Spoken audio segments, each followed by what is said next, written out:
They're on red side. Will they go 5th pick, counter pick here, 4th carrier, and really try to run this first game through bot lane? That's my biggest question. And right from the get-go, I like this from LNG. Take away this J4 from Owner. Owner has been the biggest point of contention for T1. One of the members that wasn't really able to perform, but this far on World has been able to have a really big impact. And LNG also gets Gauss, Kai'Sa, and Scout Azir. These are the two champions that I feel like you associate most with these iconic players, and that is really, really scary. You know, people are generally enjoying the Azir matchup into Orianna. You know, it is kind of a similar thought process to when you're playing against Victor, where you can try to go in on cooldown, force out those flashes, get repeat ganks, get the kills. But I will say at Worlds, most of our Orianna players have been able to play very well around that, and we haven't really seen them fall prey to that Azir play. So, interested to see if Scout can really kind of ramp things up and change that script. And I'm also curious to see what T1 do with this blind pick Aatrox. What are they going to take away now to try to make sure that this is set up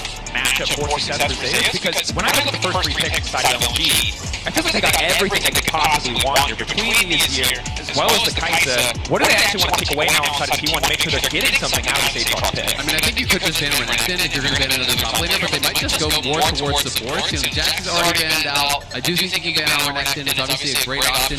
Cassante, you think you're generally happy about playing in that matchup as the Aatrox, but it is going to be a focus on supports here, and maybe going to be a pick for support on 4 even, for T1 to really kind of thin the pool. Yeah, I wouldn't be surprised if LNG ends up into the Senna ban here. We've seen the Senna be really successful into Kai'Sa specifically, and there is also still the flex potential. Like, I'm assuming this realm will go towards Owner, but there is still the opportunity for T1 to hold that until the end. I mean, clearly they're just trying to limit the engage options to pair with the Kai'Sa, right? You know, that is the emphasis here. The rel has already been taken away. Again, assuming it's going to go jungle, it is a flex, but you banned away the Alistar, you banned away that Nautilus. There are other options still available, but they're Kong getting banned out, so clearly LNG was worried about what I was thinking might happen, which is that support pick on 4, so they self-ban out their Kong, but it does mean now they go over towards the Senna. It's likely going to be Senna TK, but there are other options, and T1 is one of the only teams in the world that has shown us that at a high level. Specifically, Keria has been, I think, the most impressive when he can find these counter picks on support, and with Senna, it really opens up the door.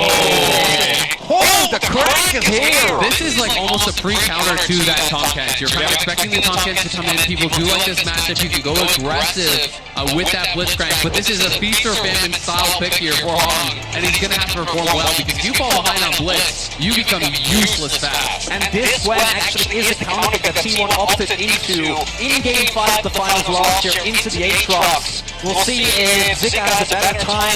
It didn't work back then. What's going to be the R5 counter pick here? I mean, this is I'm expecting it to still be the TK, but, you know, is he going to go with another option? Because I do think there's a lot of other good pairings. I've seen things like Cho'Gath. Neela is something that I've heard about. It is the Neela Senna lane. This is something that a lot of people have been kind of whispering about talking about it in solo queue, popping up in scrims as well.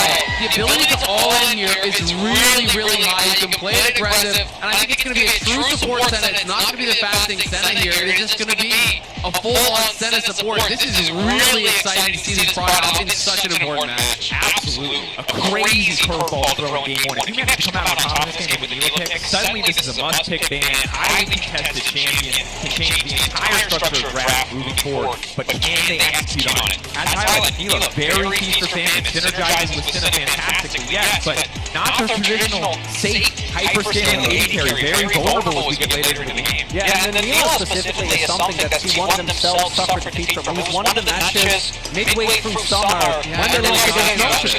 And it actually was a really good point, because that was the point where T1 really started to crack, and we saw them falter more and more. And after that, we did see the pick pop up a lot more, so even in summer, it was already played someone in LCK. I mean, it's so interesting because, you know, Senna traditionally want to pair with melee champions that are farming, and you queue through them for the heal plus the poke at the same time. Neela basically works in the same way. Neela is essentially just a melee AD carry, right? If you are playing that short range style, you're going to be between the enemy and your Senna, so the Senna can get that double value, you can look for the pokes, you can look for all-ins as well, try to go aggressive, trying to find those plays. And I'm so interested to see what kind of a build we're going to get from Guma, because there's so many options. Some people even go things like that are more kind of tanky options, and they just act as like a pseudo-engage, primary engage. You know, what kind of a build is he going to go? That really remains to be seen. Something we're going to find out as we get onto the rift for Game 1 here. massive quarterfinal for all of the LCK. The last hope, T1 on the red side versus LNG. Of course, you can connect your League of Legends account with Prime Gaming to grab the exclusive Bronze W emote. Get those rewards. Get in there. And we've already seen Hung actually place an early ward to try and take control of the brush. Obviously into enemy lane, you're going to try and make sure that you can actually threaten with the Blitzcrank, because if you just let Duma and Carrier take control of the lane level 1, it can become really hard to play out, as once you get an experience lead, actually retaking control can be tough. I mean, Blitz just has to threaten all in basically every Blitz lane ever, right? You offer nothing other than that. So, especially against a ranged support like the center, Carrier doesn't have to farm. You're just going to be purely focused on harassing this Blitz, poking down this Blitz. And if Hong is not able to put on that pressure, if he's not able to step up and really make them worried about those hooks, then it's going to be tough, and they're going to use this pressure here. Level 1, really strong with both the bot laners there from T1. There to assist. Owner moves in. He's going to be able to steal his Raptors and see if he can find anyone on the red. Doesn't see it, so he's just going to go back up towards his blue buff, looks like. What angle they can find, maybe generate an early advantage here, get something done. Final matchup, I think, is we're just going to keep coming back to it because it's so interesting, because it's such a unique duo of champions, but it's going to be frustrating for side LNG. Or it could be effortless. If they find a single all-in, if you shut this bot lane down early, it can fall apart. But if you play a slow lane against a champion who heals, Senna, a champion who boosts healing, Neela, you're not going to get anything done. And now you can see Gal already on the back foot, not able to walk up. Early level 2 comes through, courtesy of the experience sharing from Duma as he grabs those creeps and just makes the lane on the court. And both these champions, we talked about, Scout Flash for safety, Clockwork winds up, Baker not going to overextend. Step too far forward to push that advantage, but excellent start for the mid lane. And nicely played. Scout just went to the side to try to get a ward down, and Baker felt safe, knows that he has his jungler relatively close to him, knew that he was able to play towards that side, just chases him down towards the flash. At the same time, T1 are aware that Tarzan is somewhere on the top half of the map, right? They have the ward on the red, know that it hasn't been taken, so I think Faker not moving too far forward there and committing his flash, definitely something that is more risk averse and ends up working out well. Although we are seeing Tarzan taking that replicant, maybe might be looking for a game out, which Faker is pretty far off. Well, and look where Faker is positioning it. You can see him playing towards the bottom side of this lane. He's going to play towards the side that his jungler is. He's always going to be hugging more towards that side. He has the ward up on top side right there at the top of your screen, so he's going to be able to have time to react if this does come. You can see the wave was bounced and it's pushing slowly towards him. So Faker will take the base, he'll just TP back in. It's also worth noting that he's playing common. You see so many different options here for the Orianna as well as the Azir. Some people playing Hail of Blaze. This is the Conqueror style, so it is likely to be Nashers, it's likely to be Leandri's as well for Scout, and we'll see if that is going to be the option. Obviously Tango Crown as well. There's just so many different styles that people can go towards. No flash though. Try to be like the champion. Scout now stepping backwards. Should be okay here. Sunder's going to burn Summer spell. Tarzan's going to cover. He needs to play a little fizzle out, but top side, bot side completely isolated. They're getting to do what he wants on top side of the map, and it is paying off thus far. 31 to 18 CS. We'll even up a bit as this wave comes in, but you can see already that Gwen has a pretty sizable advantage versus the Aatrox early on. Yeah, and I think part of that is they also had to kind of respect the wave. Couldn't take early trades because he knew that Tarzan was towards the top half of the map, so if he trades too aggressively early, and Gwen, the first few levels are actually quite strong. And you set yourself up for a dive, it opens up a really easy opportunity for LNG to get ahead on the top side. So much of that matchup is being able to kind of just stay right on the edge of that Q range. So when Zeus goes to the Q that's about to hit you, you can pop your immune, stay outside, when he's still on the outside of that ring, and you're going to be able to immune that. It makes it very, very difficult for Aatrox to kind of play that style that you want to in these matches where you're constantly just poking away with those Qs. Because Gwen has the ability, both with that immunity and also with the skipping flash, to dodge to the side, to trade back really effectively, and to take all in. So it is a very tough matchup that scales incredibly well, and I'm so interested to see how Zika is going to perform, because this guy has just improved by leaps and bounds over this last year. In summer especially, I thought he was incredible in the LPL, and there is that style that I'm talking about. Right on the edge, the Q gets immune, and he's going to be able to get a good trade back as a result. Excellent Q2 though to ensure the pullback does come in. That said, they are still not coming out on top of the spray. We'll get easier once he has some natural sustain to come through from the Gorge Ranger, but right now, Gwen running the top side of the map. Wasn't there just to cover, just to pick up the crux? Yeah, big thing is Zeus hasn't actually backed yet. His wave state is kind of awkward though. I wouldn't be surprised if Owner goes for a lane here, but did get spotted, so Zika shouldn't be even in trouble, but at the very least it should allow Zeus to push out and get a back in. and then use teleport to get back to lane. Again, I'm pretty sure already get spotted, so shouldn't really be any risk with Gwen here. Does always get a little bit dicey though, even when Gwen hits 6 there. Because you can try to hold this wave potentially. Owner has base, obviously Zika doesn't know this, so he's still going to play down towards River, where we know that Tarzan is available for potential counter gank if he had stayed around. And seeing that the wave got pulled with the cannon, Zeus couldn't actually base, and now Owner is not there, and the jumper's coming up, and Zika 6, so they're going to look for an all-in. Zeus. As the ult, keep it at movement speed. Goes away from the flying drag. Quick flash out to safety. Instantly, he's going to ult for the extra movement speed. Now damage coming through from the Gwen. Tarzan looking to pull off the flash in. Zeus still living for now. The first blow on the top side for LNG. Zika cuts him down. Really well played there by LNG. Owner didn't want to show, so he didn't want to fully kind of just show on the wave to be able to help him crash. As a result, he hides his positioning, but it means that Zeus had to stay around because with that cannon, it was going to be a freeze. Owner will start up the dragon on the bot side here, though, so we'll see if LNG has anything to say about it. Really well done there by LNG. It's using the fact that Zeus really wants to get the wave in, the adaptation from Tarzan to, instead of going back, up towards that top side gank.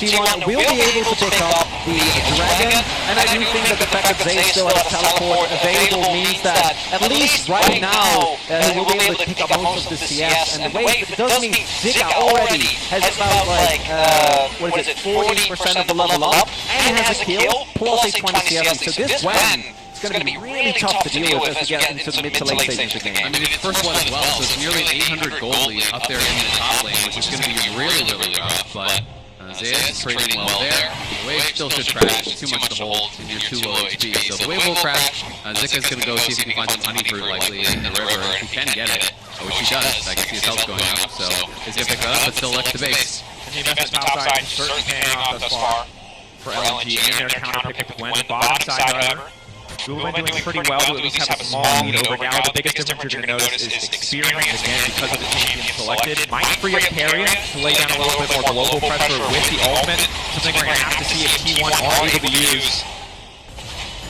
And it's a good bit of push here for Carrion and Gulen. I want to see if T1 are really opting into that soul optimization, trying to follow around your jungler, trying to pick up all these additional souls, because really kind of ramping that up is such a big deal, especially if you are playing purely support Senna, where you're not going to be farming, you're not going to be kind of getting that additional gold through that mid game, because you do have a true carry. It's not like compared to Tom Kent, where you can start picking up more and more of that farm.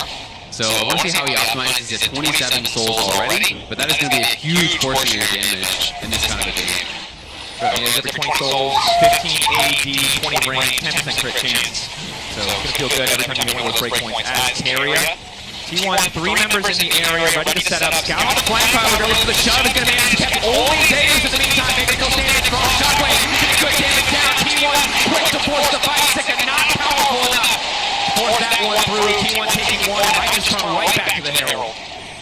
And T1 there, a lot of confidence. Crucially there, I think they're relying on the ultimate from Carrier. In these early skirmishes, the heal as well as the fact that you can take rapid focus on the target will be succeeded. It is available for T1, Shockwave, the entirety of Rel's kit, and Aatrox. And LNG going a little bit too hard on the early skirmish. Yeah, I mean, absolutely. Just look at the itemization for Scout right now. Like, he's got a crystal, he's got some mana, and a dagger. That's it, right? Like, he doesn't really have much power behind this, so he does find a decent ultimate, but the follow-up's not going to be there. Tarzan not really able to get much damage done. Zika, I think, was just on tappies at the time of that fight, so definitely not in a great position to force it, and they do get punished pretty heavily here. Big here as well as that Zeus has a Hex Bringer, so that actually is really good in this early 3v3. Can tank a lot of damage. You see what Tarzan just gets 100 to 0 between the CC from Owner as well as fake Shockwave, and then you already remember down. This Aatrox is ready to go after you, and LNG should be happy that they're able to get the rest of the people out. Yeah, I mean, the Sentinel helped, sure, but it's not like they were even close to killing anybody. I think that was an ill-advised fight for LNG to take. And honestly, I'm a little bit surprised because they are one of those teams that to me is extremely measured. They're usually really good at evaluating how strong they are in the game. And if they don't feel that they're in a perfect position, you often just see them play side lanes, they trade for plates, they trade for jungle camps, they trade for objectives. And they're one of those LPL teams that is least likely to fight you if they don't feel that they're in an advantageous position. So it is a little bit surprising to see them opting into it. T1 does punish, and you can see as a result the gold lead opening up. Faker are over 20 CS, gets a kill there, and has taken 2 plays. So the Orianna is more than 1,000 gold ahead, and the Herald's now going to get dropped. Yeah, Herald's going to crash down here, looking to further extend Baker's lead. You can see on the bottom of your screen there, Scout doing what he can to just push everything back, but now they might be going for the counter punch. Scout pulled away, throws the flash out to safety. The arrow still connects. Now Baker going to be in trouble, but again, there's no follow-up damage here. Pretty nice! Very much comes in, and it was terrible.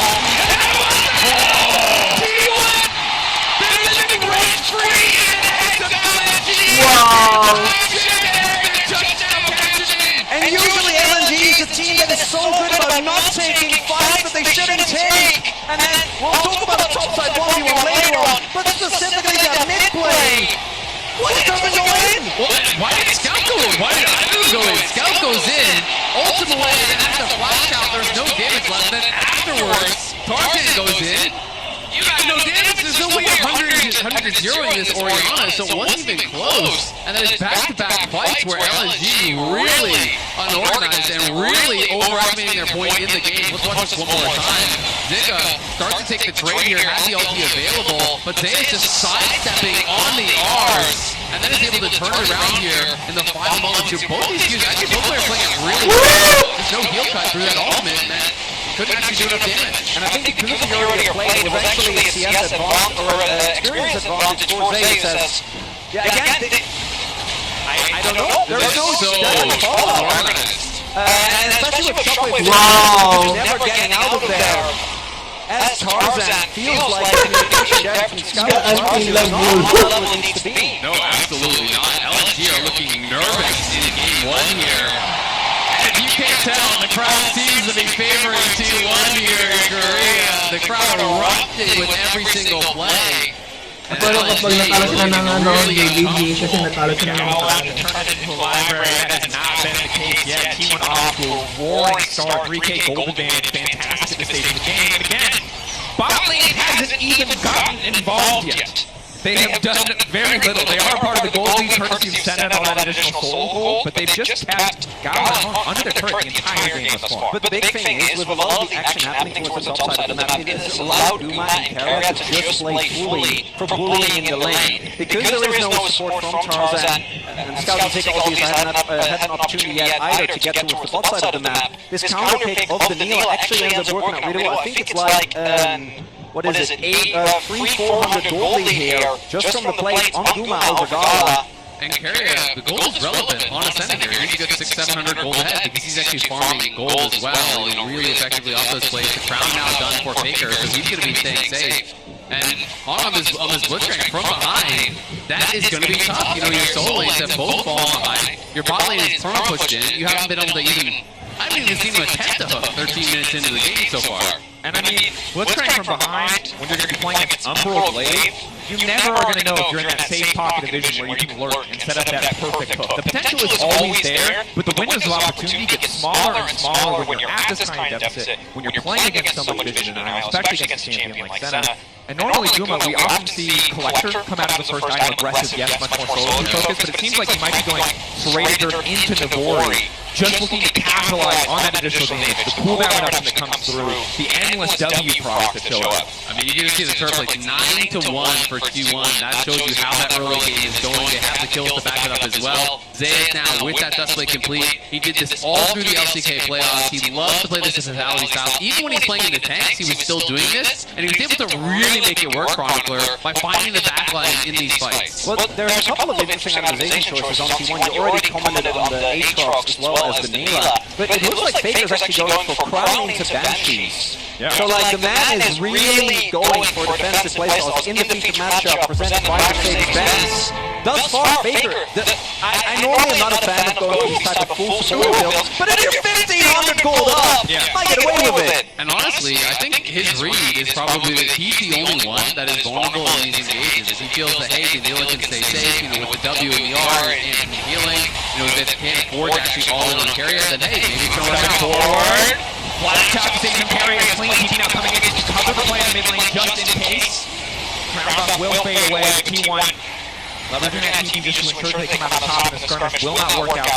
Also, honestly, it's double AP solo laners, plus it's a blitzcrank, right? So having that Panties Veil actually has incredibly high value, not only against the hard Liz, but against even just having that MR is pretty high value. So I agree, people are very, very critical of these really expensive builds, but maybe in this case it works out because he got a lot of damage on this T1 team.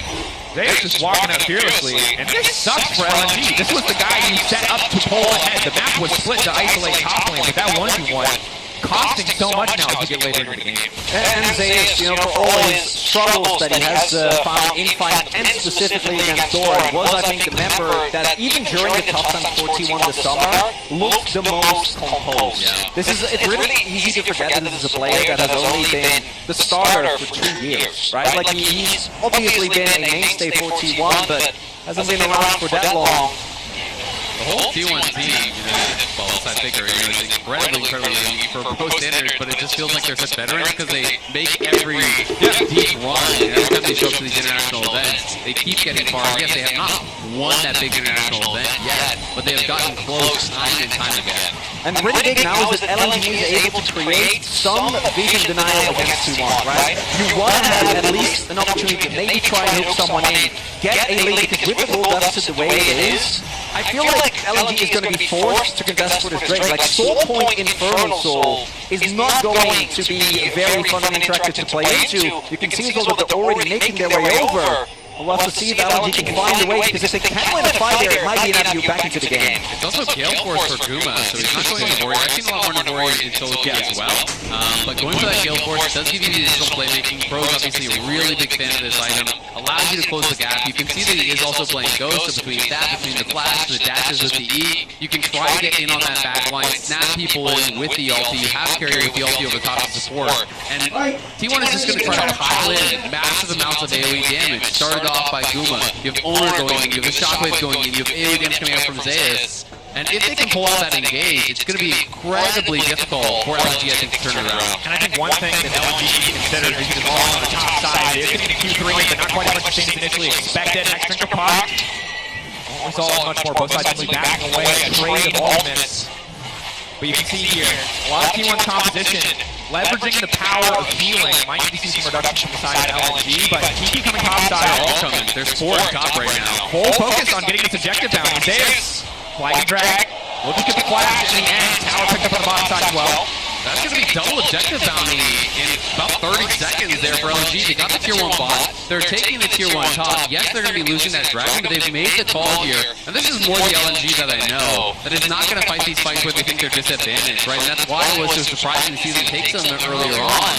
But they're just going to play the match. They're going to try to get as much gold in the pockets of their carries as possible and attempt to be ready for this soul fight, which is very likely to be game deciding here in 5 minutes. At the same time, I wouldn't be surprised knowing T1 that they don't even opt into a soul fight in 5 minutes, but just head straight towards the Baron. Something that this team has been known for a really long time. And I think in summer they cooled it down a little bit. Didn't really work out quite as well as it has in the past. We'll see if LNG find a way, because I do agree, I think that fighting there is always going to lose you the game. LNG identified the best opportunity to still get something out of the play. And it's going to be crowned into Masters here for Scout. So again, respecting the upfront damage, respecting that potential engage. And Zeus just all aboard the lethality training here, going more and more towards it. I think we're going to see Collector second for Guma, and just looking towards this kind of heavy burst style build.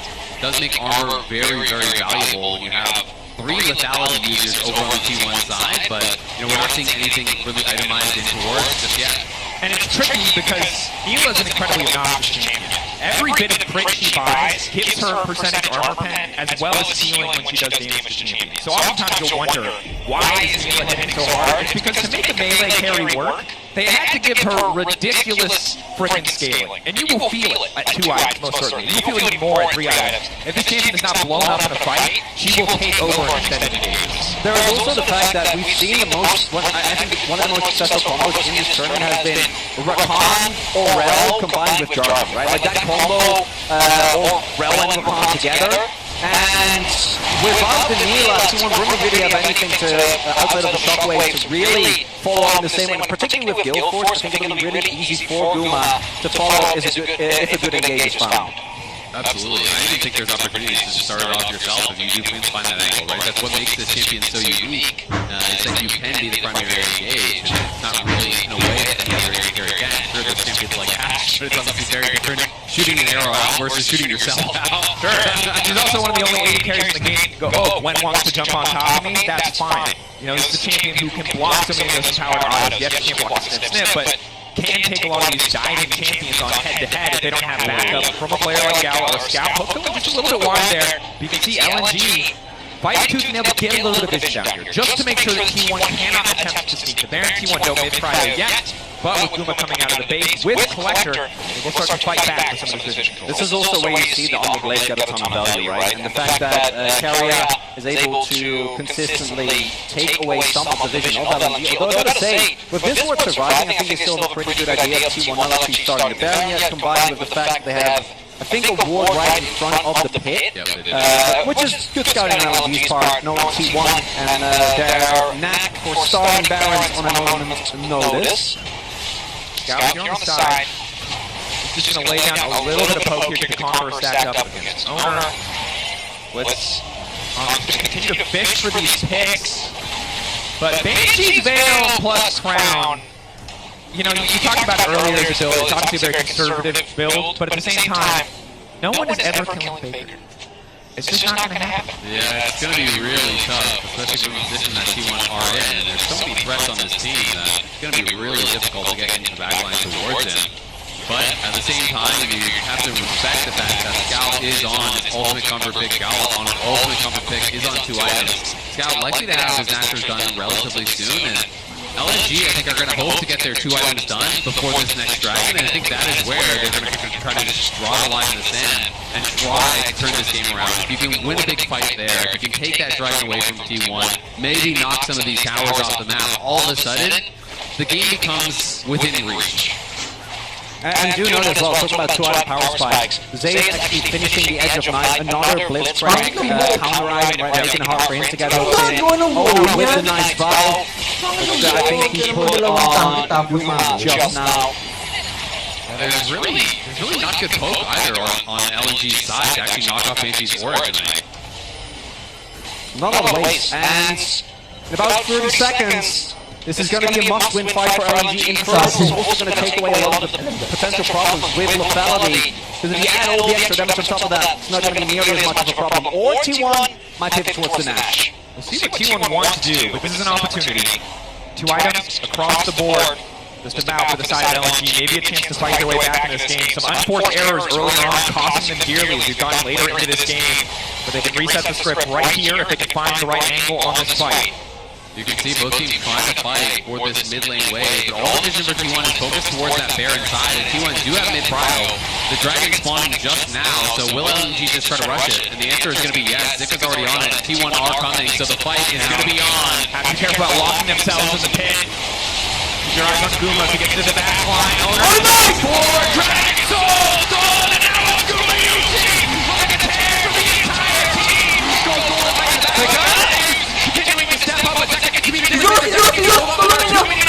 Breathing fire and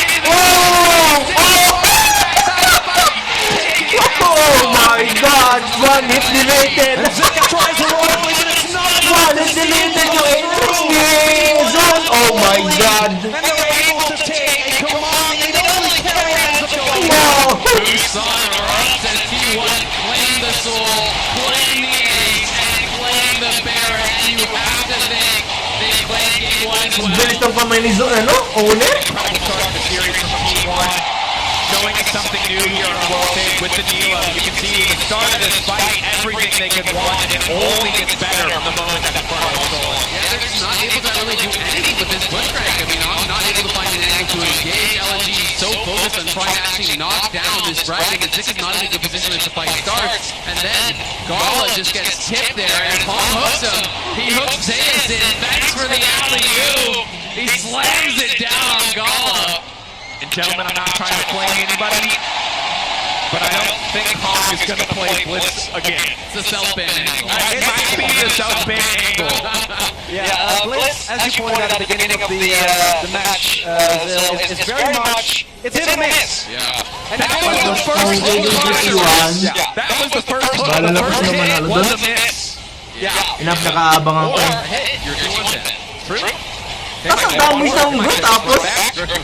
Would be understandable. But look at the team fight. Look at how many threats there are. The lethality Aatrox, hitting like a truck, combined with even on this super tanky build, still outputting so much damage. Not quite gonna connect there on the for the win with his backside. T1 just barreling down the bottom lane. Honestly, it's just been a tough one for LNG. Oriana. You lost topside around these engages at Herald, around this engage in mid lane. Your bot lane in the 2v2 doesn't really stand much of a chance. Your promo pushed in.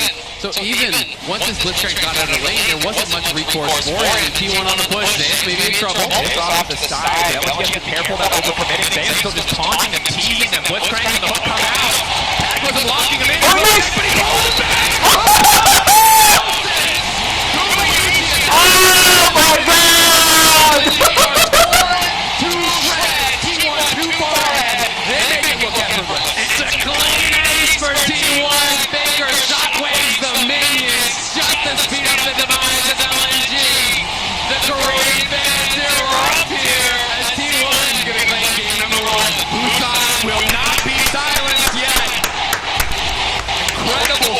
For T1, LNG kicking themselves after that early game, to be honest. It was a mess there. We got later. We're going to have to go back to the drawing board to get ready for game 2. And coming into this game,